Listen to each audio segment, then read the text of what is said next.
A paz do Senhor, meu querido irmão, minha querida irmã, seja bem-vindo a mais um vídeo aqui do nosso canal. Para você que não se inscreveu ainda, faça isso, nos ajude, compartilha, comente, deixa aqui seu joinha, tá? Nos ajude a divulgar e engajar esses vídeos falando sobre a palavra de Deus. Nos ajude a pregar o evangelho nas redes sociais. Amém? Bom, nós estamos agora no quarto vídeo da nossa série Batalha Espiritual. E, como sempre, nós temos aqui trazido temáticas importantíssimas para a elevação, para o crescimento e edificação da sua vida. Hoje nós vamos falar sobre possessão demoníaca e a autoridade do nome de Jesus. O texto bíblico está em Marcos, capítulo de número 5, versículo 2 ao 13, que diz: E saindo ele do barco, lhe saiu logo ao encontro dos sepulcros um homem com espírito imundo, o qual tinha a sua morada nos sepulcros, e nem ainda os com cadeias o podia alguém prender. Porque tendo sido muitas vezes preso com grilhões e cadeias, as cadeias foram por ele feitas em pedaços e os grilhões em migalhas, e ninguém o podia amansar. E andava sempre de dia e de noite, clamando pelos montes e pelos sepulcros, e ferindo-se com pedras. E quando viu Jesus ao longe, correu e adorou-o. E, clamando com grande voz, disse: Que tenho eu contigo, Jesus, Filho do Deus Altíssimo? Conjuro-te por Deus que não me atormentes. Porque ele dizia: Sai deste homem, espírito imundo. E perguntou-lhe: Qual é o teu nome? E ele respondeu, dizendo: Legião é o meu nome, porque somos muitos. E rogava-lhe muito que os não enviasse para fora daquela província. E andava ali pastando no monte uma grande manada de porcos, e todos aqueles demônios lhe rogaram, dizendo: Manda-nos para aqueles porcos, para que entremos neles. E Jesus logo lhe permitiu, e saindo aqueles espíritos imundos, entraram nos porcos, e a manada se precipitou por um despenhadeiro no mar. Eram quase 12.000, e afogou-se no mar. O texto focal da nossa lição aqui é: o relato do endemoniado gadareno mostra a soberania absoluta de Jesus sobre os demônios e o diabo. Bom, nós temos aqui alguns objetivos. Primeiro, destacar a possessão demoníaca e sua harmonização na narrativa bíblica. Segundo, conceituar legião demoníaca. Terceiro, expor o poder de Jesus sobre os demônios. E quarto, analisar o comportamento dos porqueiros e do povo. Partindo desta premissa, vamos então para o primeiro tópico, que vamos tratar sobre a possessão maligna. Dentro desta temática da possessão maligna, aqui do primeiro tópico, nós vamos falar sobre a harmonização das narrativas sobre a possessão, a opressão e um quadro estarrecedor. Então vamos para o primeiro tópico aqui, possessão maligna, e o subtópico 1, harmonização das narrativas. Mateus afirma que foram 2 endemoniados, Mateus 8:28, mas Marcos e Lucas registram apenas um, Marcos 5:2 e Lucas 8:27. Os pormenores descritos em Marcos são de um só, razão pela qual a narrativa está concentrada nele. Marcos e Lucas registraram apenas o mais violento e o mais feroz deles. O outro detalhe é que Mateus apresentou apenas um resumo do episódio, pois a sua ênfase é a autoridade de Jesus sobre os espíritos malignos. Mateus omite o fato de o porta-voz dos demônios se identificar como legião, e também o desejo de o gadareno, após sua libertação, seguir a Jesus. Segundo subtópico, a opressão. Os demônios aparecem como agentes de Satanás, causadores de males, dando às suas vítimas características típicas como força sobre-humana, poder de adivinhar, e conhecimento sobrenatural. Eles atacam suas vítimas e, ao possuí-las, dominam suas faculdades mentais, levando-as à demência e, às vezes, incapacitando-as de falar e também de ver. Jesus Cristo tem soberania absoluta sobre o diabo e os seus demônios. Que isso fique claro. Terceiro subtópico, um quadro estarrecedor. O endemoniado gadareno vivia nos sepulcros, desnudo, e era tão violento que nem mesmo os grilhões e as cadeias podiam detê-lo. Corria pelos montes e desertos e se feria com pedras. O fato de procurar viver nos sepulcros já era uma demonstração de sua total anomalia. O comportamento violento e sobrenatural do gadareno para sua própria destruição e para a perturbação de seus vizinhos levava à natureza destruidora de Satanás. Então, a possessão maligna é um quadro estarrecedor, narrado e harmonizado nas narrativas do Evangelho. Agora eu quero chamar a sua atenção para esta realidade. As pessoas brincam, as pessoas não acreditam, as pessoas acham que é fruto da religiosidade, que é fruto da igreja, da mente do pastor, da mente de um líder religioso. Essa questão da possessão, as pessoas muitas vezes até romantizam esse tipo de coisa. As pessoas elas não acreditam, né, na possessão demoníaca. Alguns dizem que o diabo, o demônio, são as próprias pessoas que fazem o mal. As pessoas negligenciam o mundo espiritual. As pessoas elas não acreditam e de forma veemente elas até mesmo brincam, até mesmo fazem chacotas, até mesmo dão descrédito total a esta natureza do mundo espiritual. E como a Bíblia mesmo registrou, é um quadro aterrorizante. Se você já teve a experiência de uma batalha espiritual, onde você teve que executar, né, ali uma expulsão de demônios a partir do nome de Jesus e através do nome de Jesus, você vai perceber que a única autoridade soberana, suprema sobre esses espíritos é o nome de Jesus. Vejamos aqui esta batalha espiritual entre Jesus e aquela legião. Acredita-se que foram mais de 2.000 espíritos que atormentavam aquele homem.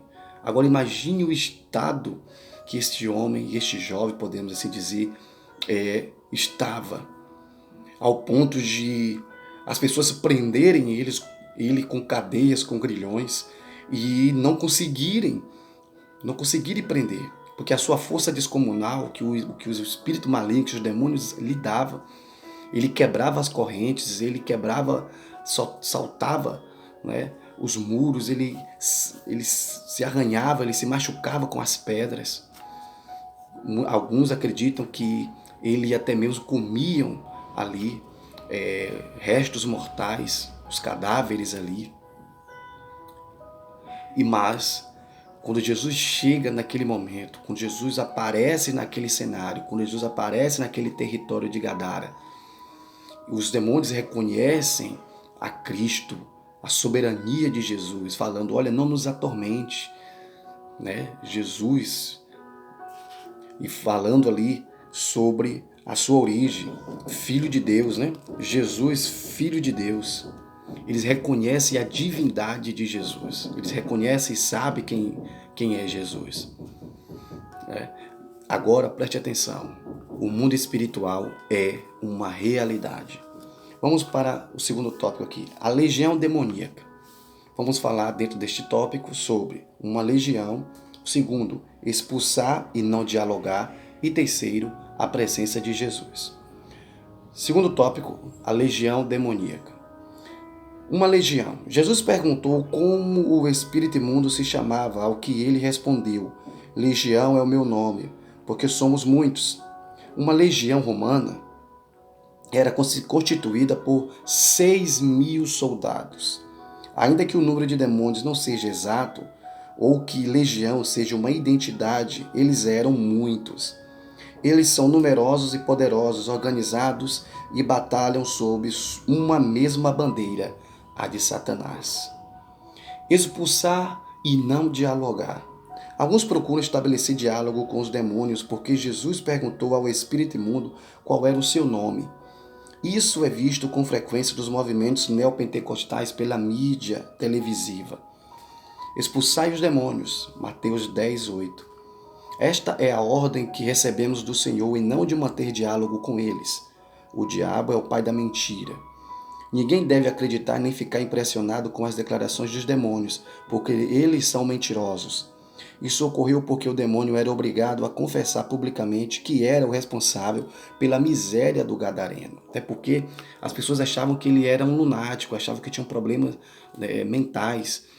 Aí Jesus pergunta para exatamente esclarecer para a população que ali estava que não se tratava de um problema mental, não se tratava de um problema físico, de ordem física, mas sim se tratava de um problema espiritual. E para Jesus mostrar para aquela comunidade que eram espíritos malignos, que era uma questão de possessão, era uma questão espiritual, ele faz essa pergunta.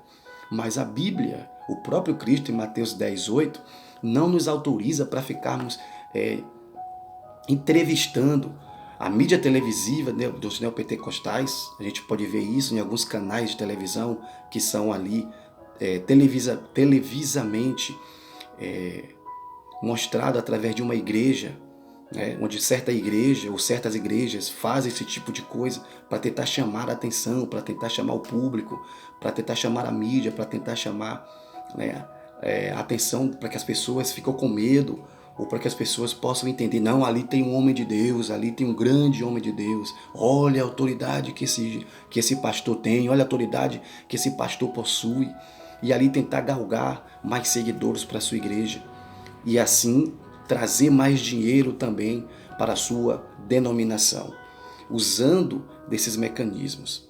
Alguns dizem até que esses canais de igrejas que têm os canais televisivos ou têm programas na TV, dizem até mesmo que são montagens, que são atores que fazem aquilo. Bom, enfim, é outra questão.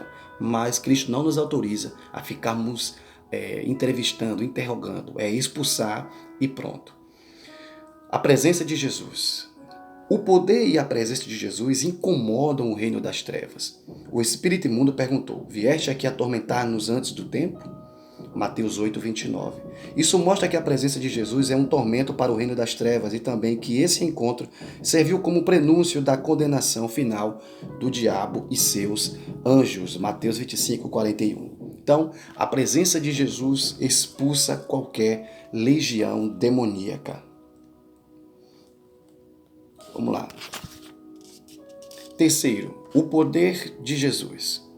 Os demônios sabem quem é Jesus. O relato da possessão do gadareno e sua libertação é uma amostra do poder absoluto de Jesus até sobre o reino das trevas. Os próprios demônios sabem quem é Jesus, Atos 19:15, e conhecem a sua procedência. Que temos contigo, Jesus Nazareno? Vieste destruir-nos? Bem sei quem és, o Santo de Deus. Eles têm medo de Jesus e estremecem diante dele. Tiago 2,19. Jesus veio para desfazer as obras do diabo. Os demônios sabem que há um tempo determinado para o juízo divino sobre as hostes infernais e temem por isso. A soberania de Jesus. Vamos ver aqui. Nessa passagem vemos que aqueles demônios, ou pelo menos o porta-voz deles, suplicando, pediram 3 coisas. Que Jesus não os mandasse para outra região. Segundo, que não os mandasse para o abismo antes do tempo. E terceiro, que lhes permitisse entrar na manada de porcos, que passava pelo local da ocasião. Os demônios não são nada diante do Senhor Jesus. Marcos parece mostrar Satanás e seus demônios como inconvenientes e não como seres todo-poderosos diante de Jesus. O inimigo de nossa alma não pode fazer o que quer.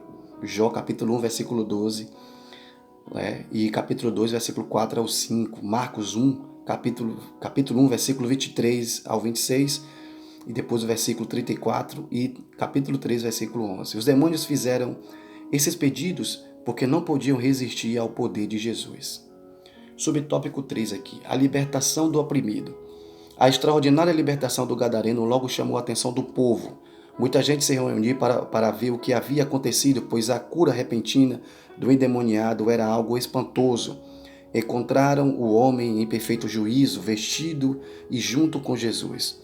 Glorificamos a Deus quando vemos pessoas oprimidas pelo maligno sendo libertadas pelo poder de Jesus. Ele nos delegou essa tarefa. Mateus 10, 18, Lucas 10, 19 e 20. O poder de Jesus liberta o oprimido e atesta que o Filho é soberano. Que maravilha! Os demônios temem, os demônios sabem quem é Jesus. Os demônios reconhecem a soberania de Cristo. Os demônios têm que respeitar a soberania e o poder de Jesus. Onde Jesus chega, a luz. Onde Jesus chega, incomoda. Onde Jesus chega, as trevas têm que cair. Onde Jesus chega, o mal tem que ir embora. Onde Jesus chega, a doença tem que bater em retirada. Onde Jesus chega, a opressão maligna tem que correr. Porque Ele é o Todo-Poderoso. Ele comanda, Ele manda, Ele determina, é Ele que faz, é Ele que é o maioral, é Ele que é o grandão. Jesus é soberano. E ficamos e devemos ficar felizes como igreja, quando vemos um oprimido sendo liberto, alguém que está sofrendo, deixando de sofrer através do nome de Jesus. E use o nome de Jesus, porque Ele nos deu a autoridade. Não use em vão, mas use como propósito de libertação, de cura, de salvação, de redenção, de regeneração e por aí vai. Vamos então para o quarto ponto, os porqueiros. Primeiro aqui, o local do acontecimento. Segundo Mateus, o fato aconteceu na província dos Gadarenos. No entanto, Marcos e Lucas falam da província ou terra dos Gerazenos. Gadara situava-se a 8 quilômetros do lago de Genezaré, nome alternativo do mar da Galileia. E Gerasa, a atual Geras, na Jordânia, ficava a cerca de 50 quilômetros. Ambos os territórios faziam parte da região de Decápolis, a leste da Galileia. Segundo o historiador Joséfo, o território de Gadara se estendia até o lago da Galileia. Moedas daquele tempo trazem o nome de Gadara com o desenho de um barco impresso. Segundo subtópico, sobre a manada de porcos. A população de Decápolis era mista, composta por judeus e gentios. A criação de porcos não era permitida aos judeus, por isso é provável que o porqueiro fosse gentio. O prejuízo foi grande, já que eram 2.000 porcos. Os porcos não resistiram à opressão e se precipitaram por um despenhadeiro, afogando-se no lago. A tradição judaica dizia que demônios e porcos são uma boa combinação. Os judeus consideravam os demônios e os porcos como pertencentes à mesma ordem, e os porcos eram considerados o lar dos espíritos imundos. Essa tradição parece ser expressa quando os demônios pediram para entrar na manada de porcos. O estranho pedido da população de Gadara. Jesus foi convidado a se retirar da terra dos Gadarenos por causa do prejuízo dos porqueiros. Os porqueiros valiam mais que a vida humana na concepção daquela gente. Essa estranha recepção causa-nos tristeza e espanto. Como um herói é convidado a se retirar? Hoje não é diferente. Há os que substituem Jesus por qualquer coisa. É muito comum coisificar as pessoas e personalizar as coisas. Para alguns, hoje em dia, os animais valem muito mais do que um ser humano. Os noticiários mostram diariamente como muitos governantes tratam os imigrantes de modo inferior aos animais. Esse espírito já existia nos tempos do Novo Testamento, na passagem que estudamos, por exemplo, daquela população que rejeitou Jesus em Lucas capítulo 13, versículos 15 e 16. Mesmo vendo o gadareno em perfeito juízo, o povo se colocou contra Jesus. É muito interessante reconstruir o máximo possível o contexto que ocorre a possessão demoníaca de Gadara. Veja o que este comentário diz a respeito. Há várias linhas de tensão nessa história. Tensão entre Jesus e a legião de demônios, tensão entre Jesus e o povo da cidade, tensão entre Jesus e o demoniado e o povo da cidade. Cada linha esforça-se contra as outras, de forma que, do momento em diante em que Jesus aparece na cena, a atmosfera fica progressivamente carregada. Não é de admirar que o povo da cidade entre em pânico. Legião. A legião era dividida em 10 cortes, cada uma formada por 3 tropas que, por sua vez, eram formadas por 2 companhias de 100 soldados, uma centúria. No Novo Testamento, este termo só é usado como referência aos demônios, em Marcos 5, 9 e 15, Lucas 8, 30, ou aos anjos, Mateus 26, 53. Nota do dicionário Wycliffe. Conclusão. A possessão demoníaca é um fenômeno estarrecedor que só pode ser contido pelo poder de Jesus. O Senhor Jesus manifestou seu poder sobre toda a natureza, sobre o vento, sobre o mar, sobre a morte, sobre as enfermidades, sobre o poder das trevas. Os demônios estremecem diante dele. O poder de Satanás é muito limitado diante do poder de Jesus. Todos nós precisamos de Jesus, da comunhão com ele, para dele receber poder e assim expulsar aos demônios, pois ele nos deu essa autoridade. Bom, querido, espero ter trazido edificação para a sua vida. Mais um vídeo falando aqui sobre batalha espiritual, sobre o mundo espiritual. Desta feita, falando sobre a soberania e a autoridade de Jesus Cristo. Que Deus possa derramar também poder sobre as nossas vidas para expulsarmos e pisarmos serpentes e escorpiões, em nome de Jesus. Fica com Deus, até o próximo vídeo. Que Deus abençoe.